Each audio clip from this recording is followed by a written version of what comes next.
Alam Universitas Muhammadiyah Tangerang. Nah, di video kali ini saya akan melanjutkan pembahasan yaitu tentang tahap akhir model regresi data panel, yaitu tentang uji kelayakan model atau uji F, koefisien determinasi, dan uji T. Nah, di sini juga akan kita bahas bagaimana sih cara pengolahan datanya menggunakan aplikasi Evius. Nah, untuk pembahasannya, yuk kita simak video selanjutnya. Happy of watching! Nah, di video kali ini kita akan menjelaskan tentang uji kelayakan model uji F, koefisien determinasi, dan uji T. Nah, uji kelayakan model atau biasa dikenal dengan uji F digunakan untuk dimasukkan ke dalam model secara bersama-sama, mempunyai pengaruh terhadap variabel terkait, atau dengan kata lain, model fit atau tidak. Apabila uji F tidak berpengaruh, maka penelitian tidak mampu menjelaskan adanya hubungan antara variabel independen dengan dependen. Tetapi hal ini dapat juga terjadi karena adanya hubungan antar variabel independen atau multikolineritas, sehingga menyebabkan model penelitian ini menjadi tidak fit. Nah, lanjut untuk yang kedua yaitu hipotesis uji F. A. Berdasarkan perbandingan F statistik dengan F tabel, yaitu H0 jika nilai F statistik kurang dari F tabel, sedangkan untuk HA jika nilai F statistik lebih dari F tabel. Nah, untuk F statistik itu kurang dari F tabel, maka untuk H0-nya diterima, yang artinya variabel independennya secara bersama-sama tidak berpengaruh terhadap variabel dependennya. Namun sebaliknya, jika F statistik lebih dari F tabel, maka HA-nya diterima, artinya variabel independennya atau X-nya secara bersama-sama berpengaruh terhadap variabel dependennya atau Y-nya. Nah, untuk hipotesis uji F. Nah, di sini berdasarkan perbandingan F statistik dengan F tabelnya. H0-nya jika nilai F statistik kurang dari F tabel. HA-nya jika nilai F statistik lebih dari F tabel. Nah, maka F statistiknya jika kurang dari F tabel, maka H0 diterima, yang artinya variabel independen atau X-nya secara bersama-sama tidak berpengaruh terhadap variabel dependen atau Y. Nah, namun sebaliknya, jika F statistiknya lebih dari F tabel, maka HA-nya diterima, artinya untuk variabel independennya atau X-nya secara bersama-sama berpengaruh terhadap variabel dependennya atau Y. Nah, selanjutnya kita langsung saja masuk ke aplikasi Evius untuk menguji hipotesis uji F. Berikut untuk proses uji F-nya dengan menggunakan program Evius. Nah, kita sudah masuk ke program Evius-nya. Nah, di sini kita sudah mempunyai nama persamaan, yaitu EQ01 dalam log file kita. Nah, kita langsung klik EQ01, lalu berikut output proses uji F dengan menggunakan program Evius, di mana di sini dijelaskan bahwa nilai F statistiknya di sini yaitu 7,562400. Sementara untuk F tabel dengan tingkat alfa 5% dan DF1 sama kurung buka K-1 sama dengan 5, dan untuk DF kedua yaitu N-K sama dengan 39. Nah, didapat nilai F tabelnya itu sebesar 2, di sini ada. Nah, di sini terdapat 2,45583.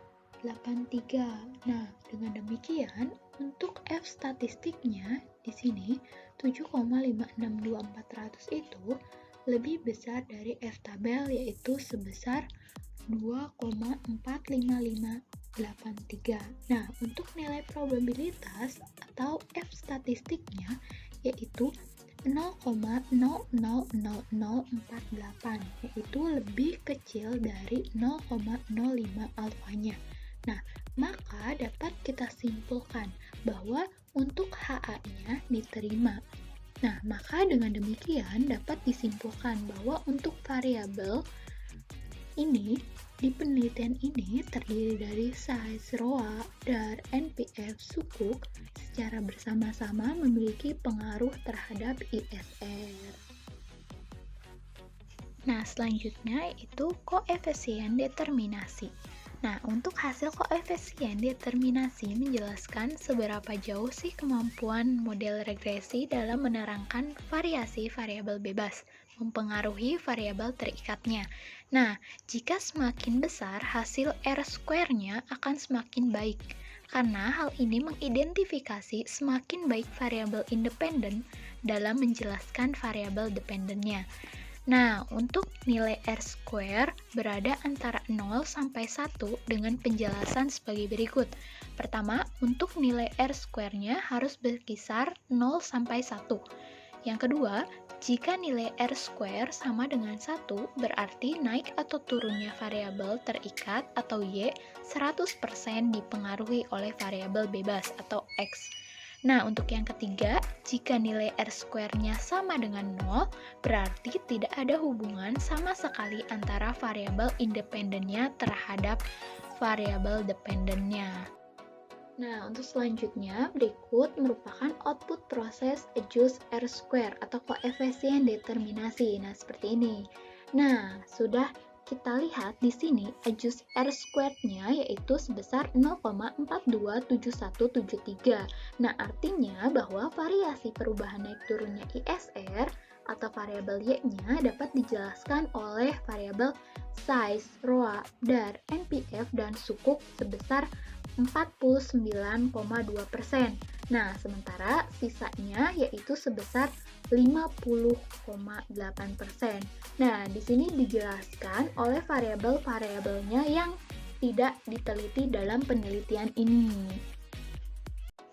Nah, untuk uji T, hasil uji T menjelaskan signifikan pengaruh variabel secara parsial terhadap variabel terkait. Nah, hipotesis ini dalam uji T adalah sebagai berikut. Nah, untuk berdasarkan perbandingannya yaitu H0, jika nilai statistiknya kurang dari T-tabel, maka H0-nya diterima. Nah, sedangkan jika nilai T statistiknya lebih dari T-tabel, maka HA-nya diterima. Nah, untuk itu, jika nilai statistiknya kurang dari T-tabel, maka H0 diterima. Itu berarti variabel independen atau X-nya secara parsial tidak berpengaruh terhadap variabel dependen. Namun sebaliknya, untuk T statistik lebih besar dari T-tabel, berarti HA-nya diterima. Artinya, variabel independennya secara parsial berpengaruh terhadap variabel dependennya atau Y-nya. Nah, untuk uji T ini berdasarkan probabilitasnya yaitu jika nilai probabilitasnya lebih dari alfa 0,05 berarti H0-nya diterima. Artinya variabel independennya tuh secara parsial tidak berpengaruh terhadap variabel dependennya. Sedangkan untuk HA-nya, jika nilai probabilitasnya kurang dari alfa atau 0,05, secara HA-nya diterima. Namun, artinya variabel independen secara parsial berpengaruh terhadap variabel dependennya. Lalu, untuk nilai T statistik ukuran perusahaan X1 yaitu perlu kita ketahui T-tabelnya dengan tingkat alfa 5% dan DF N K yaitu 39 dapat diperoleh ukuran perusahaan atau size-nya itu sebesar 5,342578. Nah, ini merupakan nilai T-tabelnya yaitu sebesar 2,02269. Nah, dengan demikian untuk T statistik 5,342578 itu lebih besar dibanding T-tabelnya 2,02269. Nah, untuk nilai probabilitasnya yaitu bisa dilihat 0,000 kurang dari 0,05. Nah, untuk nilai T statistik ROA sebesar 0,898099. Nah, sementara untuk T-tabelnya itu sendiri 2,02269 dan nilai probabilitasnya 0,3746 berarti kurang dari 0,05.